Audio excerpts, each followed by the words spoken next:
الحمدللہ وحدہ لا شریک لہ والصلاۃ والسلام علی من لا نبی بعد۔ دیکھیں، جو جانور ذبح کرنا ہے، جانور کے ذبح کرنے کا وقت ہے، ایسے مقامات جہاں پہ عید کی نماز واجب ہے وہاں جانور ذبح کریں گے عید کی نماز کے بعد۔ اگر ایسی جگہ پر عید کی نماز سے پہلے قربانی کر لی تو قربانی ادا نہیں ہوگی۔ ہاں، البتہ جہاں عید کی نماز واجب نہیں ہے، چھوٹی بستی ہے، گاؤں ہے، چھوٹا دیہات ہے، وہ شہر کی طرح نہیں ہے، ایسے مقام پر عید کی نماز تو ہے نہیں، تو آپ عید سے پہلے بھی قربانی کرنا چاہیں تو کر سکتے ہیں۔ حضرت براء بن عازب رضی اللہ تعالیٰ عنہ فرماتے ہیں، رسول اکرم صلی اللہ علیہ وسلم خطبہ ارشاد فرما رہے تھے تو نبی پاک صلی اللہ علیہ وسلم فرمایا، ان اول ما نبدأ به من یومنا ھذا ان نصلی ثم نرجع وننحر۔ عید کے دن ہم سب سے پہلے کام یہ کرتے ہیں کہ ہم عید کی نماز پڑھتے ہیں، پھر واپس جاتے ہیں اور جا کر قربانی کرتے ہیں۔ فمن فعل فقد اصاب سنتنا، جس نے اسی طریقے پر کیا کہ پہلے عید کی نماز پڑھی پھر قربانی کی، اس نے ہمارے طریقوں کو اختیار کیا ہے، اس نے درست کام کیا ہے۔ ومن نحر فإنما هو لحم يقدمه لأهله ليس من النسك في شيء۔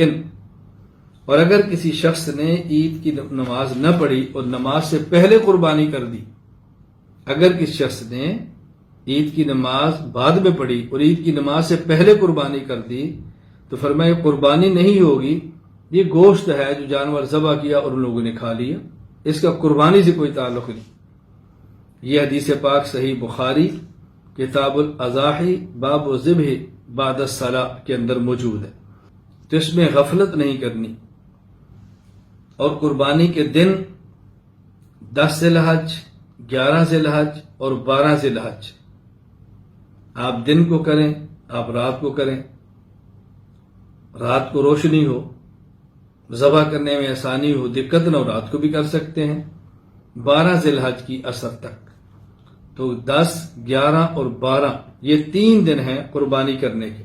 قرآن کریم سورۃ الحج آیت نمبر 28، اعوذ باللہ من الشیطان الرجیم، لیشہدوا منافع لہم ویذکروا اسم اللہ فی ایام معلومات۔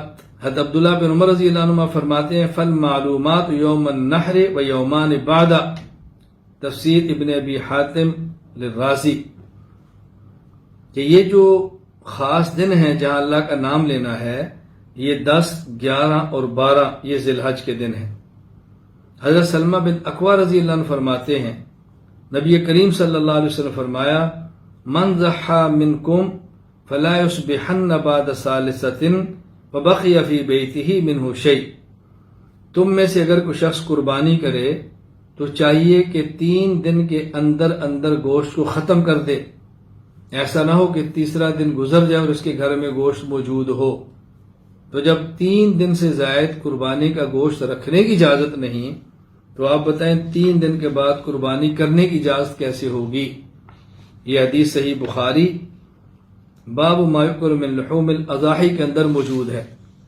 لیکن یہ بات ذہن نشین فرما لیں کہ یہ حکم پہلے تھا کہ 3 دن کے بعد گوشت نہیں ہونا چاہیے، بعد میں رسول اکرم صلی اللہ علیہ وسلم نے اجازت دی ہے۔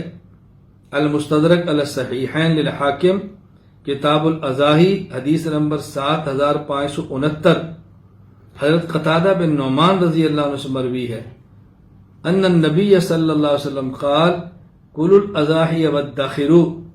آپ نے فرمایا تم قربانی کا گوشت کھا بھی سکتے ہو اور آپ قربانی کا گوشت رکھ بھی سکتے ہو۔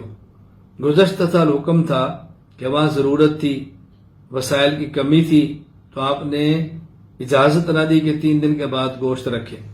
لیکن یہ شبہ ہرگز نہ ہو کہ کوئی شخص کہ جی 3 دن کے بعد قربانی کا گوشت رکھ سکتے ہیں تو 3 دن کے بعد ذبح بھی کر سکتے ہیں۔ گوشت تو پورا سال بھی رکھنا چاہے تو آپ رکھ سکتے ہیں، تو پورا سال قربانی تو نہیں کر سکتے نا۔ یہ مسئلہ اچھی طرح ذہن نشین فرما لیں۔ حضرت علی رضی اللہ عنہ فرماتے ہیں، النحر 3 ایام، قربانی 3 دن ہے۔ احکام القرآن للتحاوی، اسی طرح موطا امام مالک کتاب الضحایا۔ حضرت عبداللہ بن عباس رضی اللہ عنہ فرماتے ہیں النحر یومان بعد یوم النحر وافضل ہوا یوم النحر، قربانی 10، 11، 12 ذی الحج ہے، افضل 10 ذی الحج ہے۔ احکام القرآن للتحاوی۔ اللہ تعالی ہمیں مسائل سمجھنے کی توفیق عطا فرمائے۔